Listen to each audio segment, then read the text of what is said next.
प्रपन्ना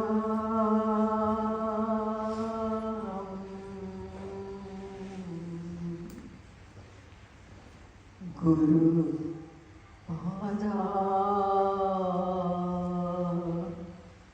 रविंदयो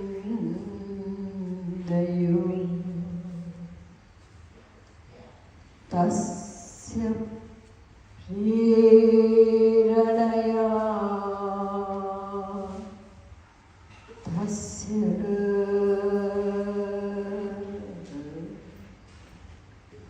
दिव्यादेशं वदाम्यहम्।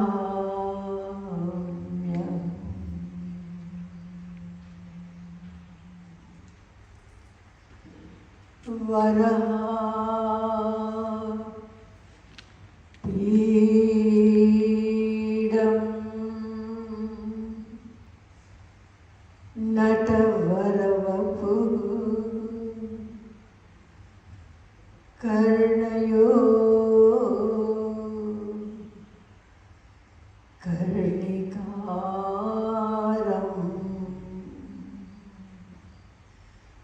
विभ्रदवास कनककपिशम्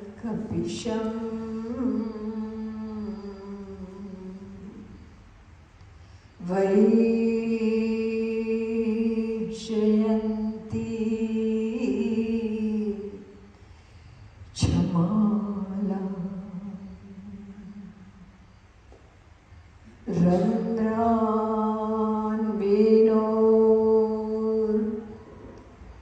रन्ध्रान्वेनोरधर सुधया पूरयन्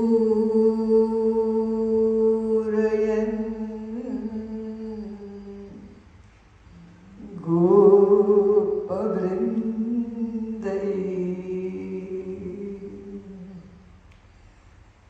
वृन्दारण्यं स्वपदरमणं प्राविशत् गीतकीर्ति।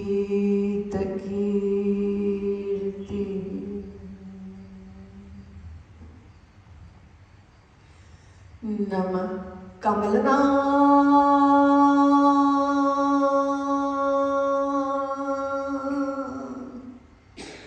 कमलनाभाय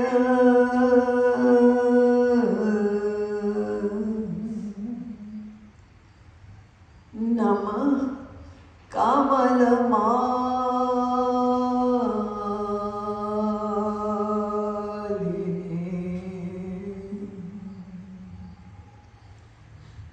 नमः कमलपादाय नमस्ते कमलेक्षणे यो ब्रह्माणं विदधाति पूर्वं यो वै वेदांश्च प्रणोति तस्मै तद्ब्रह्मदेवमात्मबुद्धिप्रकाशम् मुमुक्षुर्वै शरणमहं प्रपद्ये।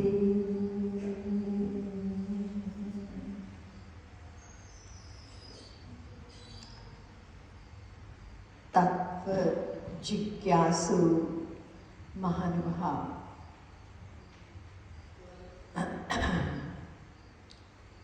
हम लोग पहले मिलकर हरि नाम संकीर्तन करेंगे, उसके बाद विषय प्रारंभ होगा।